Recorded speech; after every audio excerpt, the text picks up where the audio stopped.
When the owner of a luxury hotel is denied a room at her own property, tension rises. Monica Harrington must now remind everyone who really holds the keys to Crest View Royal. Monica Harrington entered the opulent lobby of the Crest View Royal Hotel in Madison, Wisconsin, her pride, her empire. At 48, she no longer relied on introductions or grand entrances. Power spoke quietly when it needed to. Tonight, drained by a cross-country flight and facing a high-stakes board meeting at dawn, all she wanted was solitude. Her taupe trousers, a faded blue silk blouse, and soft loafers projected effortless elegance, helping her move unnoticed among the chattering guests. Approaching the reception, she was greeted by the rhythmic tapping of acrylic nails as a young receptionist, Jessica Reynolds, glanced up with a professional smile, warm but distant. "Checking in, Monica Harrington," she said. Jessica's fingers hovered mid-type, her expression tightening. "I'm sorry, there's no reservation under that name," she replied, her gaze flicking from Monica to the glowing screen. "That's fine," Monica said, unbothered. "There's always a suite held for me." Jessica leaned in slightly, her tone cooling. "We're actually fully booked tonight. No exceptions without a confirmed reservation." Monica remained composed, but the energy shifted. Her eyes slid to the polished gold plaque behind Jessica's shoulder. Crest View Royal, a Harrington property. Bitterness flickered in her chest. "I am a guest," she said evenly. "And more importantly, I own this hotel." Jessica blinked hard, caught off guard. A flicker of disbelief danced in her narrowed eyes. "You own Crest View Royal?" she echoed, doubt saturating her voice. Monica nodded, soft-spoken but firm. Jessica hesitated, then reached for the phone. "I'll need to speak with the manager." "Please do," Monica encouraged, calm as ever. A hush fell over the lobby. Conversation stalled. A couple in matching golf polos stopped mid-sentence, while a man lounging by the fireplace leaned in. Curiosity ignited. Monica stood still, poised, yet familiar with the silent judgment that came with being underestimated. Her name, once spoken with reverence, now required reminders. But even stripped of applause and recognition, she remained exactly who she had always been, the woman who built this kingdom from the ground up. And tonight, she was no guest. She was home. When the assistant manager hesitates to believe Monica owns the hotel, things escalate fast. A calm call and a quiet presence speak louder than credentials and reveal painful truths about recognition and identity. Moments later, Kevin Chandler, the assistant manager, emerged from a side corridor, tie askew, clipboard shaking slightly in his grasp. His confident facade faltered the second he locked eyes with Monica. "Good evening," he began with a forced smile that didn't reach his eyes. "Is there an issue with your reservation?" Before Monica could speak, Jessica jumped in, her voice rising with misplaced certainty. "She claims to own the hotel." The words echoed against the marble walls, drawing glances from curious onlookers. An older couple sipping cappuccinos glanced at each other knowingly. Kevin's posture stiffened. Unsure of how to respond, he adjusted his glasses and avoided direct eye contact. I don't claim anything," Monica replied, calm but unwavering. "I'm Monica Harrington. My name is on every executive report, every board memo. I'm here for one night. There should be a suite under the owner's allocation." Kevin nodded awkwardly, flustered. "Right, just one moment." He turned, whispering into his walkie-talkie as he disappeared behind the desk. Monica stood her ground, still, composed. Her silence spoke volumes. Security shifted into place. One officer by the elevators, another near the coffee bar. They weren't confrontational, but their sudden presence made the hotel's message clear. Though Monica's expression didn't change, irritation burned quietly, beneath her calm surface. This wasn't about a missing reservation. It was about being doubted, again. She had every proof imaginable. Identification, emails, legal documents, even photographs from the hotel's grand launch 7 years ago. But she didn't reach for any of it. Instead, Monica took a slow step back, retrieved her phone, and made a single precise call. Her voice steady, she said, "I've been denied access to my own hotel in Madison. Handle it." Exactly 26 seconds later, Kevin returned, folder in hand, visibly pale. "Miss Harrington," he said, articulating her surname with exaggerated care, "there seems to have been a mix-up. Feel free to verify you don't need to," she said gently, yet with finality. "I'm not going anywhere." Around her, the staff froze. Guests whispered. A businessman feigned distraction behind an open laptop, ears tuned. Near the entry, the doorman halted mid-greeting. Then Monica spotted Jessica, subtly scrolling her phone beneath the desk, clearly trying to Google her. It would have been laughable if it hadn't hurt in such familiar ways. Power shifted the moment her name was known, but respect shouldn't be a reaction to recognition. For Monica Harrington, this wasn't about vengeance. It was about dignity that should have never been questioned. The familiar sting returned. No apology, no clarity, only silence thick with sidelong glances. Monica exhaled quietly, scanning the lobby. Then, with a crisp chime, the elevator broke the stillness. 2 men stepped out briskly, one in a tailored gray suit, the other wearing a branded fleece vest. They weren't front desk employees. They were command figures. Monica immediately recognized Robert Grayson, the regional VP, and Eric Bennett, the district manager. For a brief second, panic flickered in their eyes. Robert approached quickly, bypassing Kevin without a glance. "Miss Harrington, our deepest apologies. We just received your call." Before she could reply, Eric chimed in breathlessly. "Suite 122 is ready. Your driver's been rescheduled. Your usual fruit tray and espresso will be sent up right away." Monica allowed herself a slight, reserved smile. "Thank you," she said coolly, but she wasn't done observing. She stood in silence, watching how posture straightened, voices softened, and deference bloomed once everyone finally understood who she was. This wasn't about correction. It was about confirmation. Because being overlooked when you're unknown is one thing. But being dismissed even when your name is etched in marble behind the front desk? That was something else entirely. Nearby, Eric was already pulling Kevin aside, reprimanding him in a hushed, clipped tone. Robert muttered into his phone, uttering terms like HR protocol and staff misconduct. Monica didn't gloat. She didn't cross her arms in victory or tilt her head in triumph.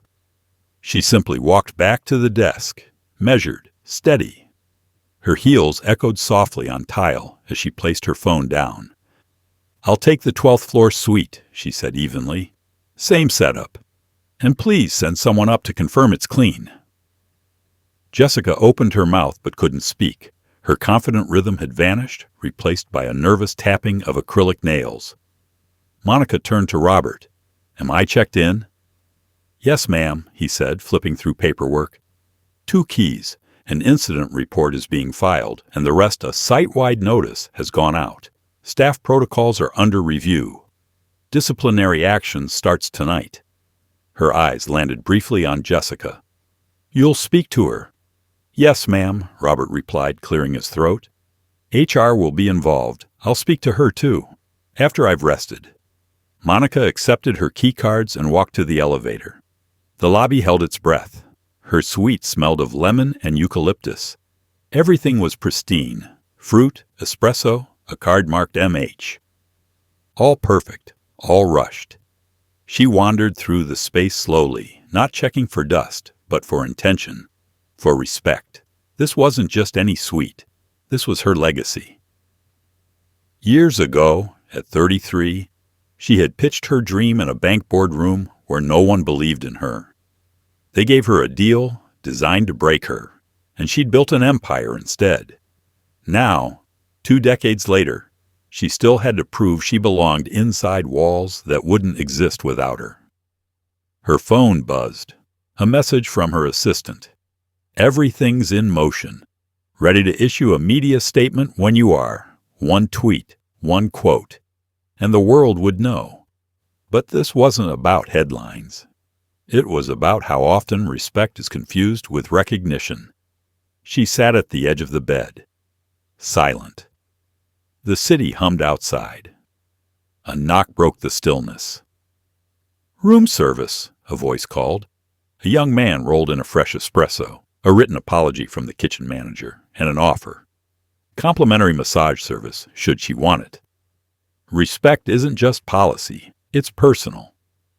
And for Monica Harrington, accountability wasn't about punishment. It was about reflection. She thanked him with a quiet nod and closed the door behind him. Back on the edge of the bed, Monica took a slow sip of the rich espresso, eyes drifting to the window where the city lights blinked like quiet applause against the night sky. She felt it, a shift, not just in the room, in herself. At exactly 6:30 a.m., Monica Harrington stepped off the elevator, not as a guest, but as the CEO. Her charcoal suit was tailored to precision, ivory blouse crisp, and each step of her heels echoed quiet power. The lobby stirred. Travelers lined up for early checkout, coffee cups in hand, their conversations stalling as Monica passed. Even the barista by the fireplace paused mid-pour. Waiting near the concierge desk were Robert Grayson and Eric Bennett. They looked exhausted, 3 untouched folders and 2 cold coffees sitting before them. Monica walked straight past them, leading the way to the executive conference room tucked discreetly behind the desk. The men followed in step. Inside, the atmosphere was thick with tension. Kevin Chandler sat stiffly, pale. Jessica Reynolds looked even worse, eyes swollen, posture wilted. Across from them sat a woman from corporate HR, introducing herself simply as Marta, notepad already open. Monica didn't sit. She stood at the head of the table, arms crossed, commanding silence. "Would someone like to explain what happened last night, from your perspective?" she asked, her voice low, sharp. Jessica's fingers twisted in her lap. Kevin opened his mouth but couldn't speak. Monica's stare remained steady. Finally, Jessica mumbled, I didn't expect you didn't expect someone like me to own this building." Monica finished for her, voice cool and even. Jessica nodded, cheeks flushed. "Was I rude to you?" Monica asked. "No, ma'am," Jessica whispered. "Did I raise my voice? Threaten anyone?" "No," Monica exhaled, then turned to Marta. "I don't want a firing squad. I want accountability." Marta nodded. Eric spoke next. "We're issuing a formal write-up. Jessica's off the front desk until she completes recertification. Kevin is under review." Monica finally sat. "Jessica, how long have you worked here?" 4 months. "In that time, have you ever wondered who built this place?" Jessica stammered, "I assumed it was a corporation. Investors. I built 177 hotels across this country," Monica said. "Everyone designed to make people feel seen." She paused. "So tell me, why, when I walked into my own lobby, was I invisible?" Eric nodded. "Full reset, no exceptions." "Make sure it's not just a box to check," Monica replied. "I don't want scripts. I want awareness, especially when no one's watching." Robert added, "We'll make it real."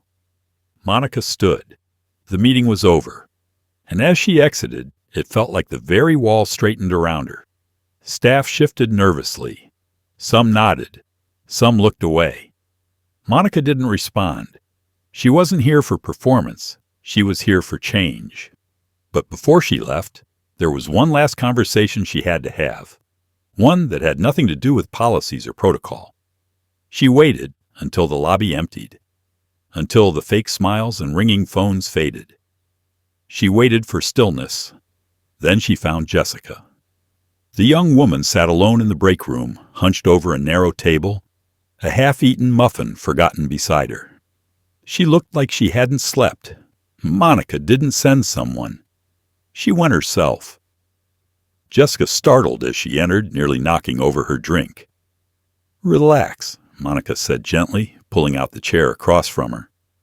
"I just want to talk." Jessica swallowed hard. "Yes, ma'am. Drop the ma'am."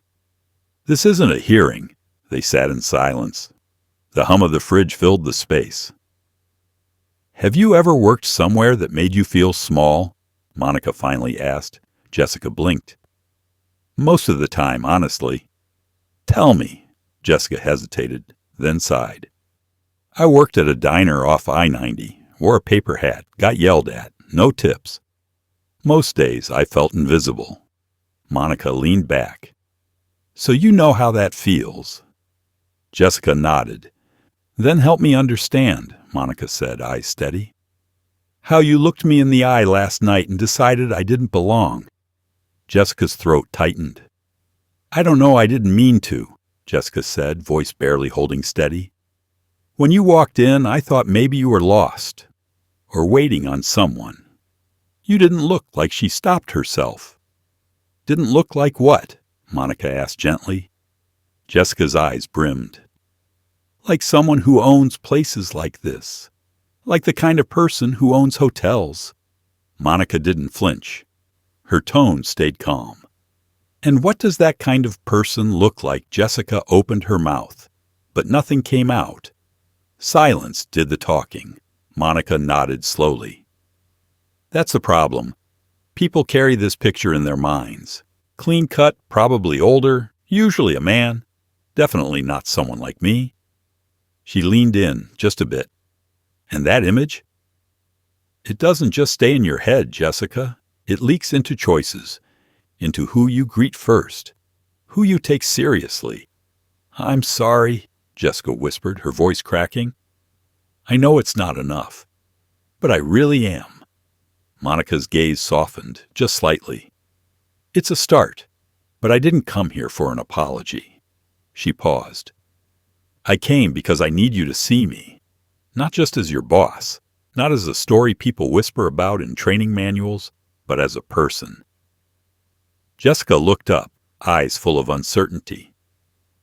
"I was you once," Monica said. "I started as a receptionist. People mistook me for the cleaning staff, called me sweetheart, honey, acted like I was invisible, even while I was holding everything together." She let the words settle. "Every single time, I had to make a choice.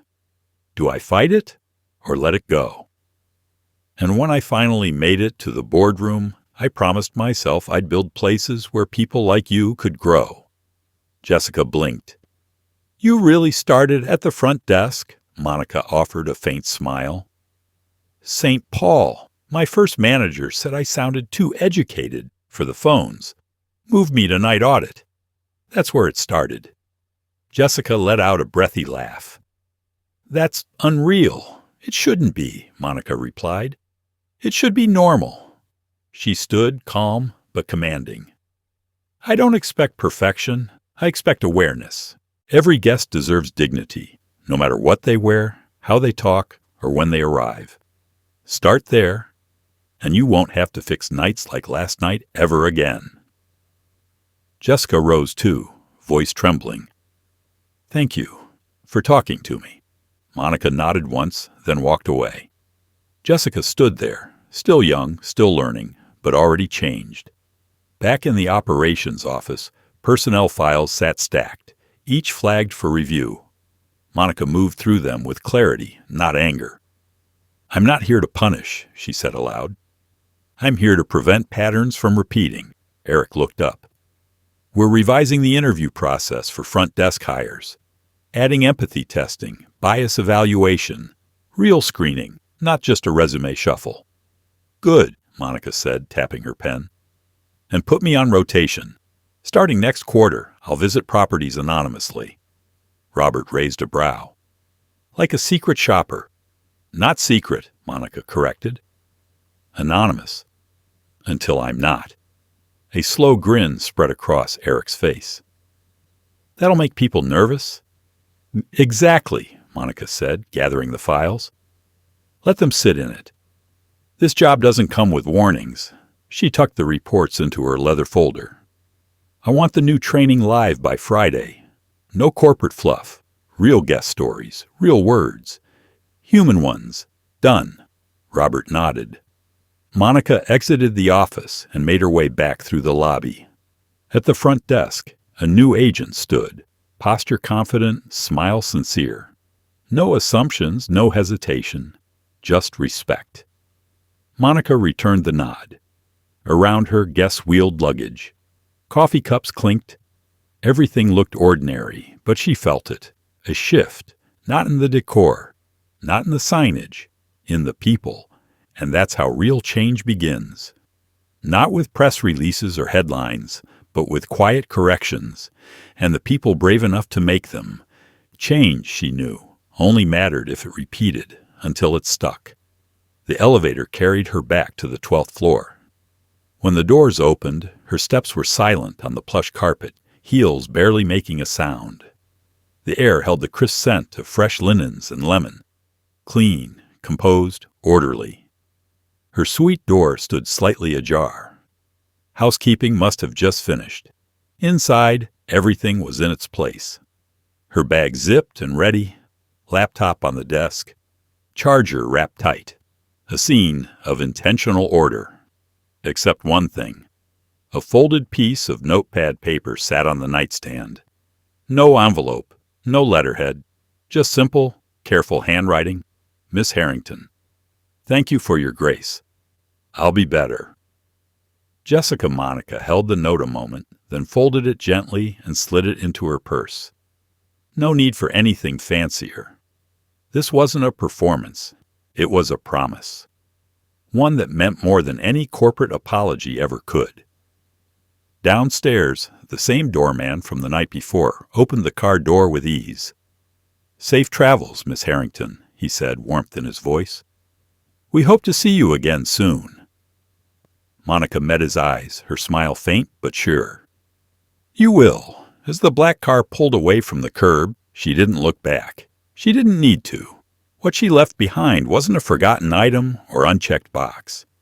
It was heavier than luggage, the quiet ache of having to prove she belonged in rooms she built with her own hands.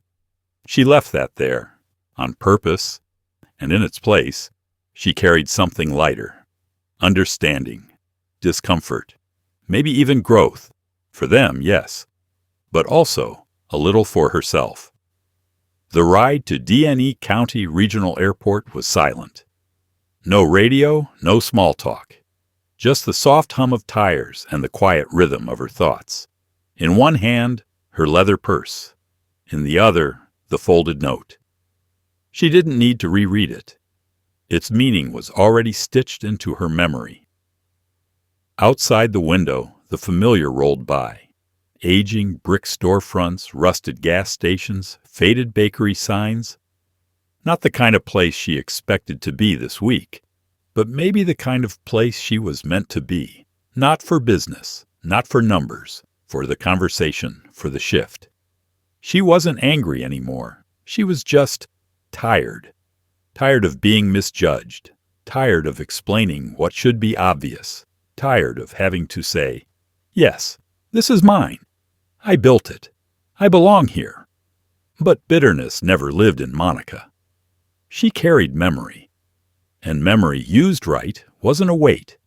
It was a weapon. As the airport signs appeared in the distance, she thought of the girl she used to be. Working nights, ignored, underestimated. The same girl who kept showing up anyway. Because when the world won't see you, you see yourself, clearly, unapologetically. And then you walk in anyway. You speak plainly. You don't wait for permission. You act like the door was always yours.